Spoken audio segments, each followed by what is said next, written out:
Sasaran siasatan SPRM tahun ini, Azam Baki beri perincian.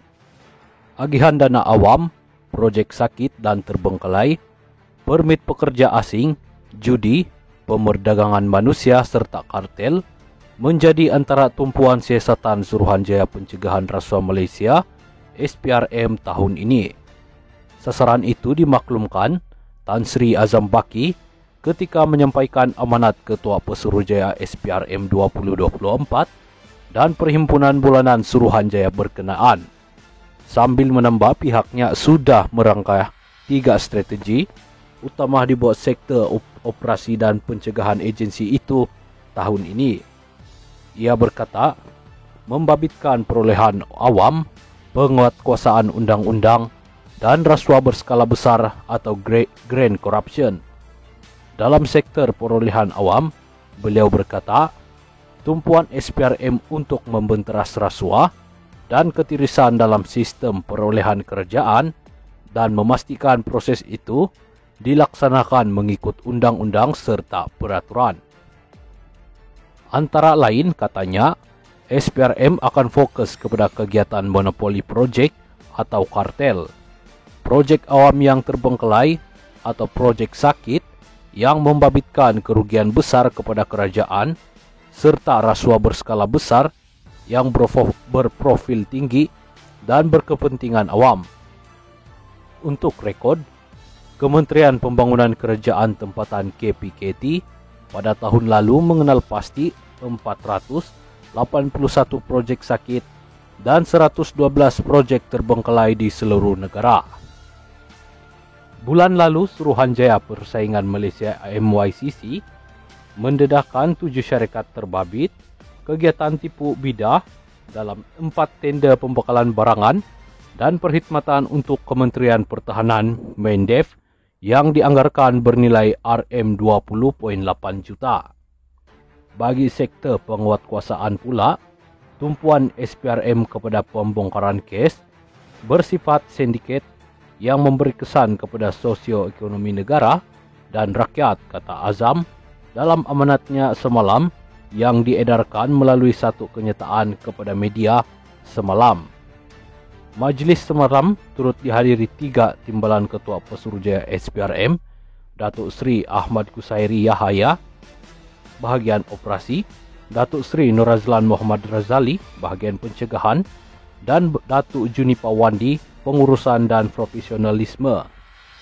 Azam berkata, SPRM akan memberi tumpuan kepada kegiatan berkait penyeludupan, perjudian, pemerdagangan manusia, permit kerja pekerja asing, permohonan kewarganegaraan, pelesenan, dan percukaian. Awal bulan ini, BH mendedahkan lebih 500,000 pekerja asing menganggur atau tidak diupah mana-mana majikan berada di Malaysia serta lebih 100 syarikat dipercayai didalangi warga Bangladesh dikesan beroperasi di negara ini untuk membawa masuk rakyat mereka dan mengakibatkan lembakan pekerja asing.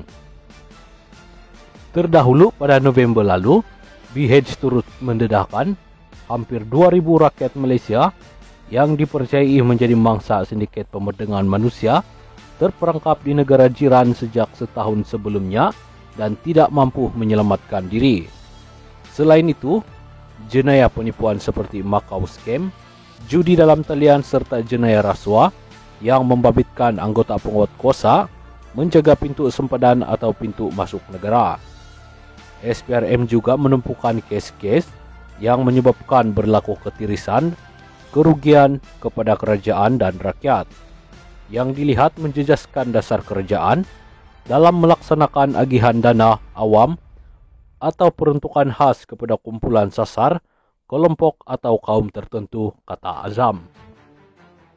Contoh dana awam dan peruntukan khas itu seperti dana kumpulan wang amanah pension KWAP, skim keselamatan sosial pekerja bawah Pertubuhan Keselamatan Sosial Perkeso, skim bantuan subsidi baja, skim pinjaman tekun nasional, dan pakej rancangan ekonomi prihatin rakyat Prihatin.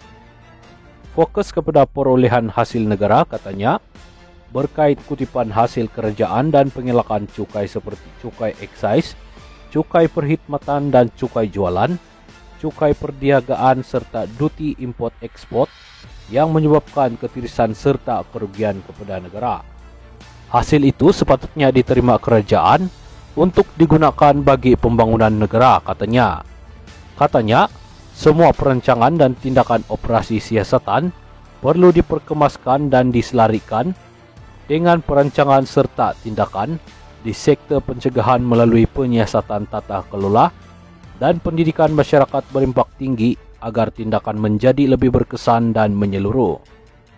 Beliau menjelaskan Suruhanjaya itu akan kekal menggunakan strategi serampang 3 mata dalam melaksanakan tanggung jawabnya, yaitu melalui pendekatan, penguatkuasaan, pencegahan dan pendidikan masyarakat selaras Seksyen 7 Akta SPRM 2009 Akta 694.